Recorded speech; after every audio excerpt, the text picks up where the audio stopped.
to Imagine That News. I hope everyone had a long and restful week on spring break because I know Ukraine has had quite the opposite. It's been a little over 3 weeks since Russia has first invaded Ukraine, and its troops started in the east, west, and the north, and with most of the casualties and action happening near the capital Kiev. But most recently, Russian troops have been found near the border of Poland. At least 67 Ukrainian towns have been hit, and Russian troops are making efforts in closing in on major cities in the south as well as the northeast. Some of the cities and buildings hit are causing outrage since they are mostly civilian infrastructure. On March 9th, a maternity hospital was bombed. I don't know how pregnant women and children are needed to be targeted in this war, but I am glad other countries are recognizing the extent of war crimes that are occurring and sending military aid to Ukraine.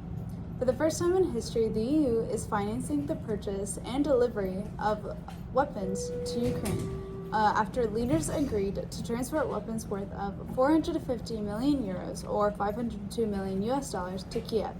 15 other countries are also supplying military aid through weapons, money, and mobiles. However, Ukraine's hope in the US and in NATO is not as bright.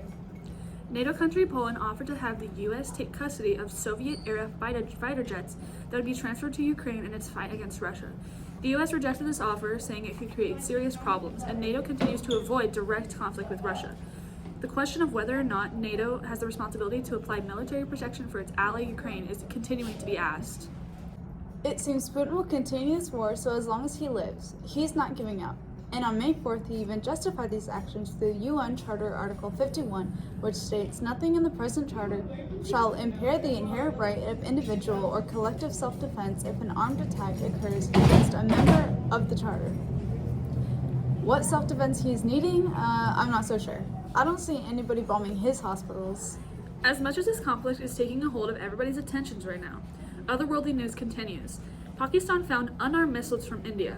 India responded saying it was an accident and a technical malfunction. An extremely unfortunate accident. Imagine your neighbor, which you have beef with, accidentally throwing a bomb in your backyard. At that point, I don't know how much I'd consider that an accident. But anyway, in South Korea, they have a new president. On March 10th, conservative Yoon Suk-yeol was elected. This news was not a good one to hear in China, as they oppose many of Yoon's policies, such as more operation with the Quad and an increase of U.S.-made missile systems. More U.S. policies in South Korea could create a rift between its largest trading partner, China. The world is just so full of conflict and confusion right now. Don't you wish you could just sip on some tea 21,000 feet in the air?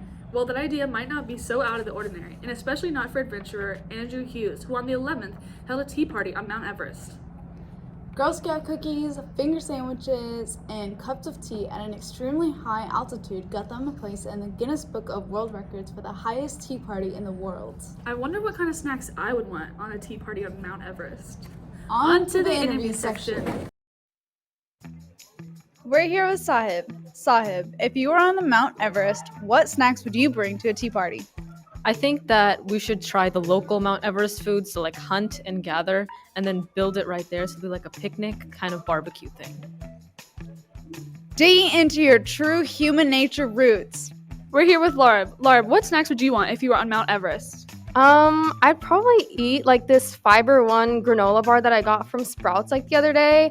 And probably my friends if I get like too hungry, but like I'll keep them on the side as like an appetizer. Multiple options. Nice.